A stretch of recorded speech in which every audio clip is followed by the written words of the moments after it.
اگر میخواهید فرزندتون تعلیم دینی گیرد باید در کجا آموزد؟ شما تعلیم دینی رو برای فرزندتون از کدام راه مشورت میدهید؟ تعلیم دینی برای نورسان به فکر من که در مؤسسه‌هایی که در همین رشته فعالیت میکنند در همین سمت کار میبرند و متخصصانی هستند که همین صاحب دانشکده و دیگر مکتب‌های عالی رو ختم کردن چی در تاجیکستان و چی در دیگر دولت‌ها و فکر من همونا باید که نسل نورس رو تربیت کنند. این خیلی در خانه کسی که خواهم و توانم تربیت کنم این به فکر من نادرست است. به فکرتون در حال حاضر مثلا تعلیم دینی برای مکتب بچه یا عموما جوانو ضرورت دارد یا نه؟ اکنون ضرورت تعلیم دینی این یک رشته فلسفی می باشد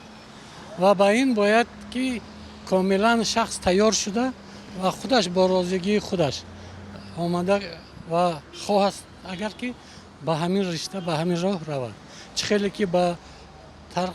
یک خیلی جوانان هستند که با علم های دقیق فیزیک متماتیک یک نمود شخص هستند که با صنعت ادبیات داده شده هستند وابسته به همین است و فکر من که همین فرزند به سن 12-14 ساله رفتگر و خودش الکی یک انتخابی شخصی خودش را دارد وابسته از آن اینکه در کجا باید تعلیم گرفته است در کدام محیط زندگی کرده است وابسته از همین وابسته از آن که پدر و مادرش در کدام سمت کار میکنن فعالیت میکنن همون دیده همون راه را با خودش ممکن که کسب کند یا کسب پدرش و کسب مادرش و به همین رود اگر که پدرشون مثال هست که شخصای دینی هستند ملا و داملا هستند فرزنداشون تعلیم میگیرن تعلیم خوب میگیرن از جوانی همین ساوند و حرکت دارن بگذار که بگیرن چوبه نه در برابر علم دینی علم حاضره هست باید گرفتاری در مکتب ها مرحمت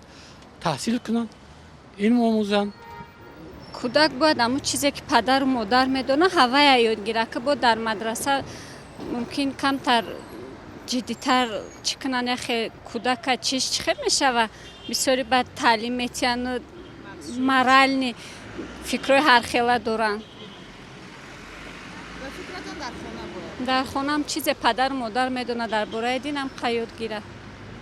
خود شما اگر فرزندتون خواست که مثلا دانش دینی داشته باشد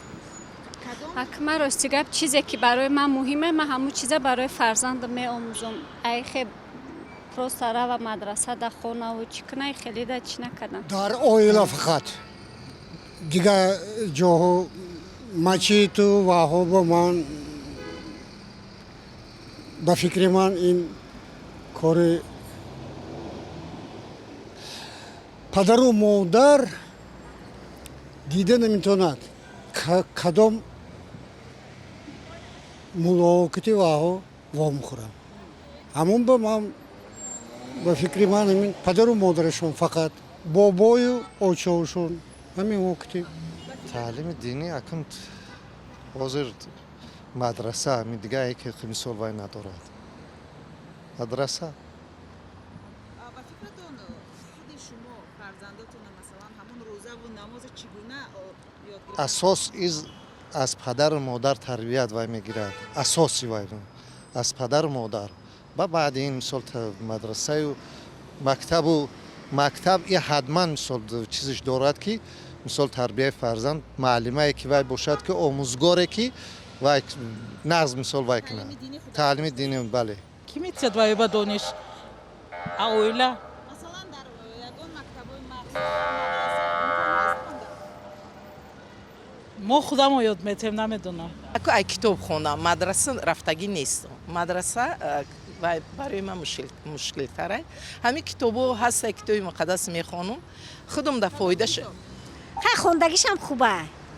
همه ما وای دنیا با وای میریم سوای قطی رفتن آمود درکو خوندگی رویم نگذه